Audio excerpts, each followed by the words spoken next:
The webinar will begin shortly. Please remain on the line. The broadcast is now starting. All attendees are in listen-only mode. Good morning, everyone, and welcome to today's Memory Techniques workshop. My name is Cynthia. Happy to see you in the audience. Today we are talking about memory.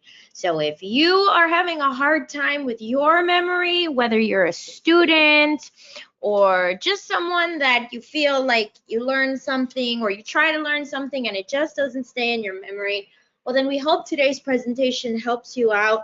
Today's presentation is brought to you by Iris Reading, a company that is based out of Chicago.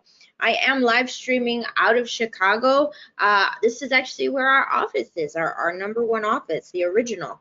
All right, we have a second office now that is in the Miami area. So I'm just curious. I'd like to know, have you ever heard of Iris Reading in the past? Have you ever taken a workshop with us in the past?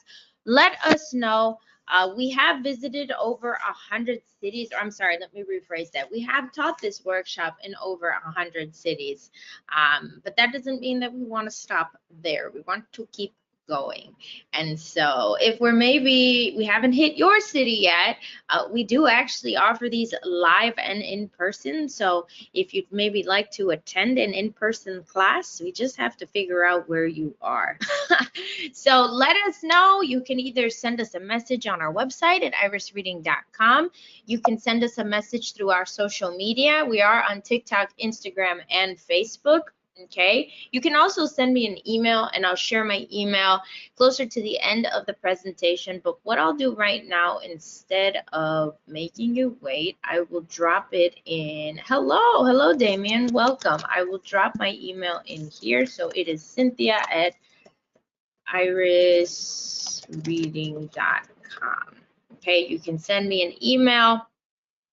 Let me know what city you're joining us from, where you'd like us to come so we can teach these wonderful workshops that we have. We're actually known for our speed reading workshop. That's our number one workshop. That one was the original, and then our memory techniques presentation is the number 2 best seller. So again, we hope you find it helpful. Let me know if you have any questions. This is live, so I can see the chat. I'll be toggling back and forth between both screens. Now, when we talk or when we kickstart our memory presentation, we like to tie in the tail end of speed, only because you'll notice how it all works together. So in the end of our speed reading workshop, we talk about something really important called inspecting, okay? And we want you to inspect anything you read before you read it. Very important. So most of us probably will start to read something from beginning to end. We do not want you to do that. There are a lot of things that can affect you if you do that, right? So we want you to inspect.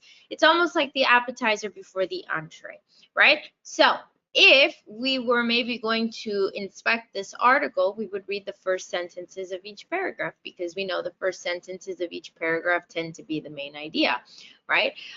If we're going to inspect something out of a textbook, let's say a chapter, these are the things that we would look for first before we actually start to read. So the intro, headings and subheadings, words in bold, titles of charts, tables, and diagrams, the conclusion, as well as any questions that may be published in that piece. So all of this we are looking for before we actually start to read the chapter. Okay, if we were inspecting a book, so let's say we have a brand new book, and this is a tremendous read by John Medina, Brain Rules. So if we were to inspect this together, we would notice that the end of each chapter has something called a chapter summary. Not all books have this, but once you inspect Brain Rules, you figure out that it does. So what do? We would read through all of the chapter summaries, right? So it looks like there's 12 principles, so it's safe to assume there are 12 chapter summaries. What would happen if we read all of the chapter summaries? We get a pretty good idea of what to expect, right? Brain Rules is 300 pages long. We would have read about 6 pages worth of text. It's really spread out over 12, but we didn't think it'd be fair to consider it a full page of text, seeing that there's really not that much written. It is concise, and it does give you a lot of information, but in regards to quantity, it's not that much. So we didn't think it'd be fair to give it its own page. So we'll say it's spread out over 6 pages. And if we're calculating correctly, that would mean that you would have read 2% of the book just by reading the chapter summaries. But would you say you'd only get 2% of the information? No, right? We'd get a lot more. And that introduces something very important, a very important principle that we like to live by here at Iris Reading called the 80-20 principle, also known as Pareto's law or Pareto's theory. Now, this can be applied in the field of counseling. We know like success, what are they called? Like life coaches and marriage counselors, they use the 80-20 principle, but we want to apply it here in the field of reading and learning. And so we'll say this: we never want our students, our participants, to give something 80% of the effort and only remember 20% of what they reviewed. All right, so imagine studying for 5 hours and only remembering a handful of things that you reviewed in that time. We want it to be the other way around. We want you to study for 20% of the time and glean 80% or remember 80% of what you reviewed. So you'll notice one of the overall themes of each of our presentations is that we want you to work smarter and not harder, right? We don't want you to sit somewhere and read for long periods of time and not use some kind of strategy to help that information stay in your memory. Now, if we are reading and remembering, we know that repetition is important. If we are reading and looking to remember, we know repetition is important. We know the more we do something, it will stay in your memory. But that's not the only thing that is important when we are looking to keep things in our memory. We want to quickly introduce the IRIS method to you. So we are IRIS Reading. We have a 4-step process to better reading and learning. We've talked briefly on inspecting. After we inspect, that's when we decide if we're going to read something or not. Okay, so that's why the read is in this IRIS method. Then we want you to ask questions, all the questions. And we just created a brand new presentation on asking questions. So definitely send me an email if you're interested in attending that. It is called the Comprehension Strategies Workshop. We launched that in March of this year. But again, we want you to ask all the questions, because if you can't answer them, so ask them and then answer them, because if you cannot answer them, then we don't want you to move to the next step, which is storing or memorizing this information. If you can't keep it in if you can't answer the questions, why are we trying to memorize really anything, right? So this is our 4-step process. If you feel like you're a little disorganized in how you're reading, taking notes, trying to memorize things, we encourage you to follow the IRIS method. It has changed many lives. Let's continue with some memory principles. So a lot of us will learn in school that we have to memorize things, but we do not always learn how to, okay? So let's talk about a few things that affect your memory first before we try to push or cram information into our brains, all right? First thing being visualization. So as we visualize things, that is helping whatever piece of information you're learning stick for longer. The exercise of creating some form of visual in your brain, whether that be pulling information from the context clues or just using your imagination, that is a form of repetition, strategic repetition, okay? So we want you to visualize, actively visualize as you're reading. And that means you're not going to read as fast as you'd like to. You're not going to zoom through the material. You have to take breaks throughout the material and think about what you're reading and think about what that could look like, okay? We forget names, but we remember faces. Usually we don't forget what people look like, but we will forget what their names are, right? It just happens. But again, it happens because images are imprinted in our mind and they last a lot longer than actual words. So visual recall is better than verbal recall. Now, what are some other things that influence our memory? Well, we have a string of numbers on the screen right here. It's 10 digits long. Okay.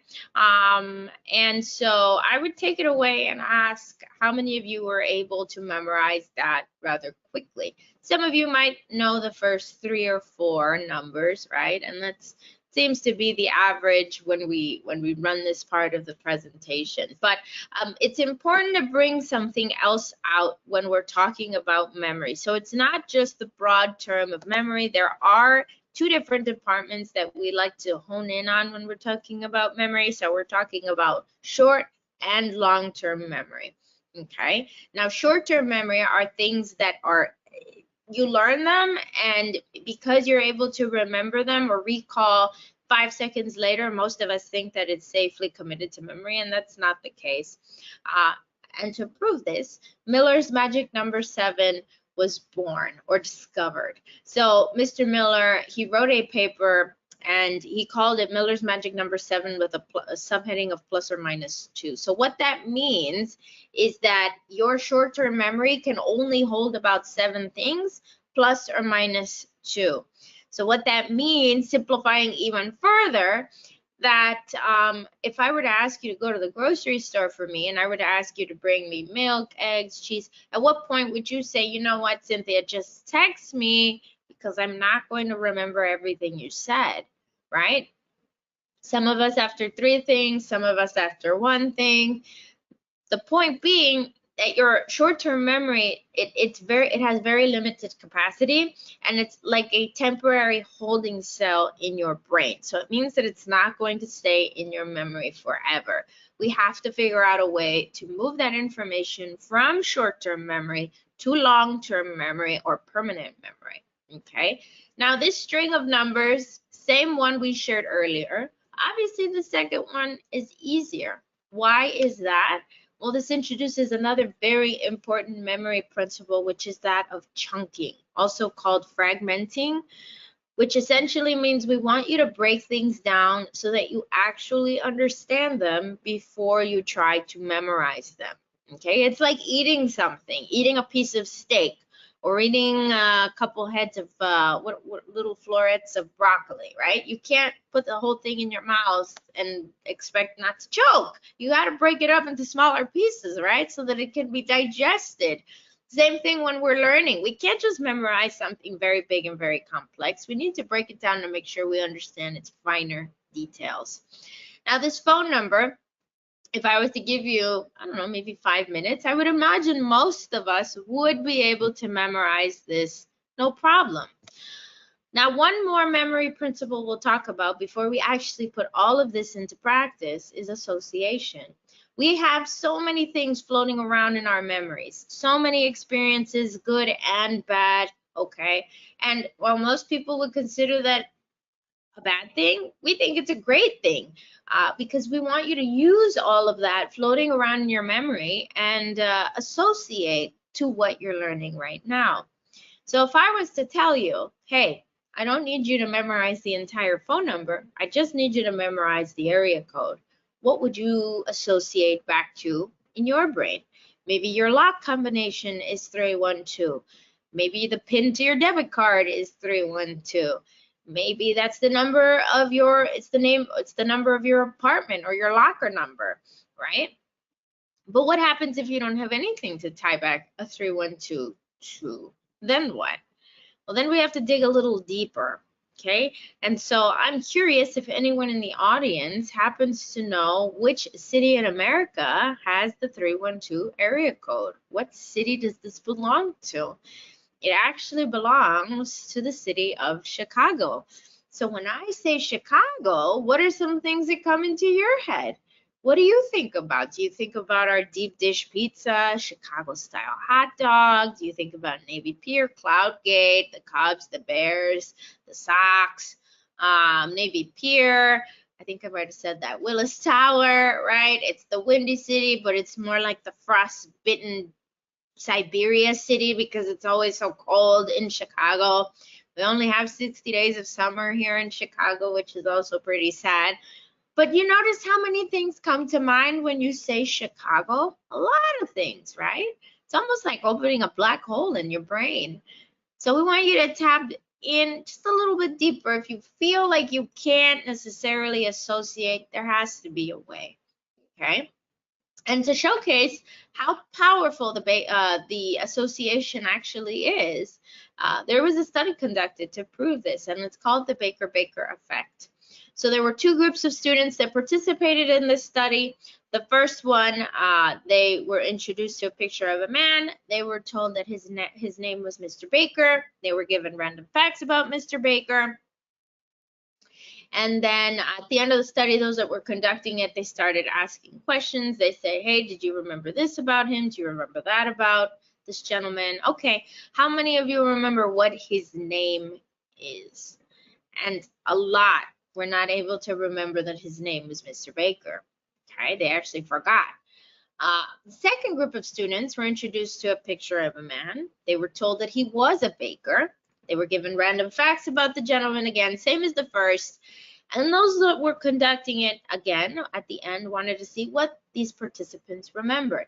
So they asked questions, and amongst those questions, one of them was, do you remember what this man does for work? And so many more were able to remember that he was a baker versus the first group that could hardly remember that his name was Mr. Baker. Now, why is that? Because the occupation of a baker is actually easier to remember than the not so exciting name of Mr. Baker. I hope nobody in the audience takes offense if you have the last name Baker, but it's really easy to forget. But when you think about the occupation of a baker, there are some things that we can associate to when we think about that. Maybe we think about our favorite pastry. Maybe we think about how we shouldn't eat bread. Maybe we think about how we had too much bread the other day, right? Maybe we can smell our favorite pastry. Maybe we think about the bakery section at Costco, right? So we want to associate, okay? We want this to be something that we practice when we are trying to learn things, because associations are very powerful. Now, what is another thing that influences your memory? Well, we remember things that are weird, like Ronald McDonald. Everybody knows Ronald McDonald. Doesn't matter what country, what culture, everybody knows who he is. Everybody knows who the polar bears from Coca-Cola are, as well as the gecko from Geico. All of these, they're weird. So we want to tie this in as we are trying to memorize information. It is very easy to forget ordinary, just like we saw with Mr. Baker. We don't want to forget it, okay? So we have to, I like to say, spice things up. Oops, sorry about that. Now, we have talked about some memory principles. Now we're actually going to try to memorize something together, okay? Now, I have right here the list, the chapter title list for brain rules. We are going to use a system that you may have not heard of in the past called the Numeric Peg System, and we're going to try to memorize these 12 chapter titles in order using everything we have learned up until now. Now, the first thing with Numeric Peg, we have to associate an object, or we have to replace the object, I'm sorry, the number with this object, and the object will always look like the number, okay? So number one, we're going to say looks like a pencil, okay? Number two, we're going to say looks like a swan. You see the curve in the neck of the swan and the curve in the neck of the two. Number three, we're going to say is the sideways McDonald's sign. So you see the resemblance here. Number four is like the upside down chair. This is weird, but remember, weird is good. So upside down chair, okay? Number five is the pirate's hook, and we have the curve in the hook right here and the curve in the belly of the five. All right, let's see if we can remember numbers 1 through 5. If you want to drop your answers in the chat, you may. All right, number 1, what was the object? It was a pencil, right? Number 2, what was the object? It was the swan. Number 3 was the sideways McDonald's sign, right? Number 4 was the upside down chair, very good. And number 5 was the pirate's hook. Okay, very good job. Now we have 12, so we have to keep going, all right? Moving on to number 6. Number 6 was the cherry. All right, so you see the rounded part of the cherry here with the hook or the stem coming over the cherry. So that is number 6. Number 7 is the lightning bolt. So we got a few 7s in this lightning bolt right here. All right, 1 here, 1 here, 1 here. So 7 is the lightning bolt. 8 is the very scary racetrack. And I say that because of this intersection in the middle right here. I don't think I would drive on that racetrack. Number 9 is the balloon. So you've got the rounded part of the balloon here and the string coming under the balloon. And 10 is our spoon and our plate. Okay, spoon and plate. So 1 is the spoon and 0 is the plate. Now let's see if we can remember numbers 6 through 10. Here we go. 6 was the, hopefully you're saying cherry, right? 7 was the lightning bolt. 8, what was 8? It was the very scary racetrack, right? 9 was the balloon, very good, and 10 was the spoon and the plate, okay? You guys get the success, baby. You're doing a tremendous job. That is only half the work, okay? We have to now associate the chapter titles to these pegs. So to do this, again, we're going to incorporate the weirdness of what we just learned earlier. Again, so we have to make things weird. These scenarios all must be weird. So let's say one day you go to the gym. This is chapter 1. You go to the gym and your intention is to exercise. But upon arrival, you see everyone is working out with giant pencils. And you're like, what kind of gym is this, right? So everyone is exercising, but they're exercising with giant pencils. There's no normal workout equipment at this gym.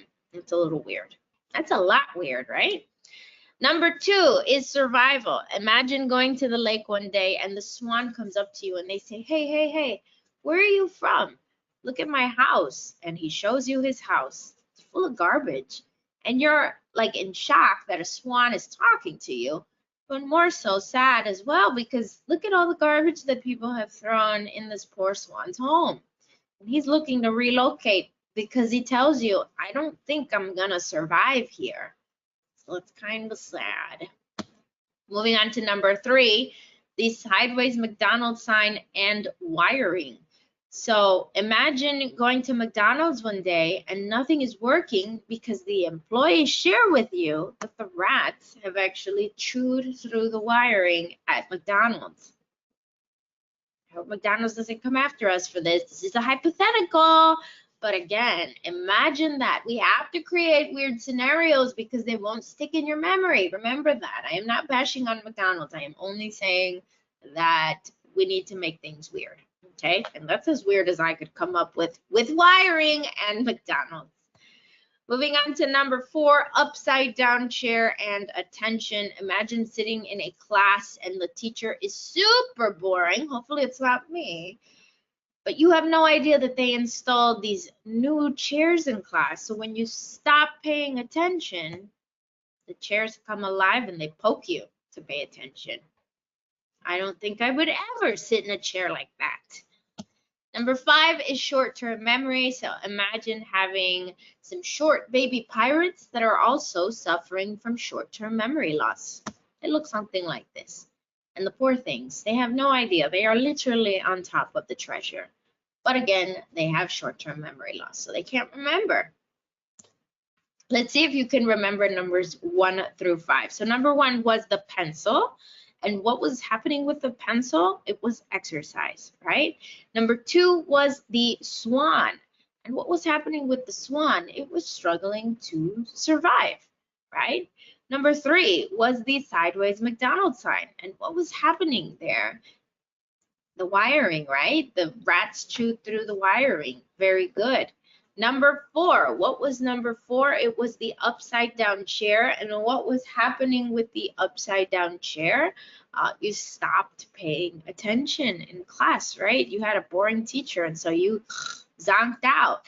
And number 5 was the pirate's hook, and we had the short baby pirates that were also suffering from short-term memory loss, right? Very good. Let's keep going. We have 5, 6, 7 more. We're almost done. So number 6 was the cherry. And what was happening with the cherry? It had a very long stem. Okay, so we have long-term memory, and we have cherries with really long stems. How long? This long. Okay, they look like this. Imagine picking up cherries at the grocery store that look like that. Right? Number 7 is sleep. And imagine having a friend that is always running late. They're always running late. So you buy them this new alarm clock. Instead of allowing them to snooze when they hit the snooze button, it electrocutes them. And so they get out of the bed. I don't know if this exists, so please don't look for it, okay? Number 8 is stress. Number 8 is our very scary racetrack. So imagine having to race on this racetrack. Imagine the NASCAR drivers that are driving. They were actually here in Chicago, so that was exciting. And I think the course looks something like this. And so they still have a million laps to go, but they're stressed out, as I would imagine any NASCAR driver is right before a race. Okay, so look at these guys, poor things. They all look super freaked out. Number 9 is the balloon and sensory integration. So we are talking about all the senses, touching, tasting, smelling, right? And so imagine that a balloon is filled with body parts, or that these senses, so a hand, a nose, an ear, an eye, and a tongue, they're in the shapes of balloons. I don't think anybody would want to buy those types of balloons at the fair or at any kind of event. That would really scare children. And then our final peg, or I'm sorry, our 10th one is the spoon and the plate. So it's vision. Imagine going to the grocery store, or I'm sorry, how about this? Imagine going to the restaurant and you're super hungry and you're like, just bring me whatever, I'm starving, I don't care what the menu says. And so the waitress comes out and she brings you an assortment of eyeballs. And she's like, you said whatever. And you're like, yeah, but I meant like a cheeseburger, not this, right? And some of these eyeballs are still moving and they have blood on them. And I'm sorry if I'm making anyone queasy, but again, remember, the weirder, the better, okay? All right, let's see if we can remember numbers 6 through 10. Number 6 was the cherry. And what was happening with the cherry? It had a very long stem. So that was long-term memory, right? Number 7 was the lightning bolt. And what was happening with the lightning bolt? Oh, our friend electrocuted themselves. So that was sleep, right? Because we bought them that alarm clock because they sleep too much. Number 8 was the racetrack, and we thought about NASCAR. So that was the stressed out NASCAR drivers. So that was stress. Number 9 was the balloon, and when we're talking about the balloon, we're talking about the balloons that are in the shapes of the senses, so eyes, nose, tongue, right? So there was sensory integration. And 10 was our spoon and our plate, and that was going to the restaurant and getting a plate full of eyeballs, so that was vision. Disgusting. It was a plate full of eyeballs. I do not think I would be able to eat that. Who knows though, right? So that was 6 through 10. Easy, right? Now we have to just do one more thing. We're almost done, but we actually had 12 brain rules and we only did 10. So we have to create a visual rule or a theme. So for example, it feels like it's always snowing in Chicago, so we're going to use snow as our theme. So we've got our pencil, snow, our topic. Same with 12, the swan, snow, and our topic. Our last 2 topics are music and exploration. So 11, the pencil, snow, and music. I think about Beethoven out in the snow, composing or conducting a phantom orchestra. Instead of using a baton, as most conductors would use, he's using a giant pencil. So it looks like this. Right? And this is weird because number 2 pencils probably didn't exist when Beethoven was around, or Walkmans, right? So I like his hair. It's a nice haircut. 12, we have the swan, snow, and exploration. When I think of snow and exploration, I'm sorry, when I think of exploration, I think about Christopher Columbus. and I think about him exploring the Americas, but let's change the story. Let's say that he ended up in Antarctica. He was on a giant swan-shaped ship, and it's snowing, and he's like, this wasn't supposed to happen. I thought we were going somewhere else, right? And so, yeah, he is exploring. Unfortunately, he ended up this time in Antarctica and not in the Americas. So that is the numeric peg system. I'll just throw 2 numbers your way and see if you can remember. All right, so let's see if you can remember number 3. What was the brain rule for number 3? So 3 was the sideways McDonald's sign. And when we're thinking about McDonald's, we're thinking about the rats that were chewing through the wiring, right? So that was the 3rd chapter title. And brain rules, wiring. Let's do one more. Let's do number 5. So number 5 was the pirate's hook. Okay, and the pirate's hook, we're thinking about the short baby pirates that are also suffering from short-term memory loss, right? So that was short-term memory. All right, let's do one more. Let's do number 7. 7 was the lightning bolt, and when we're thinking about electricity or the lightning bolt, we're thinking about our friend that is always sleeping, and because of this, we bought them that fancy alarm clock that will electrocute them so that, again, they wake up and they're on time, because most of the time they're not on time.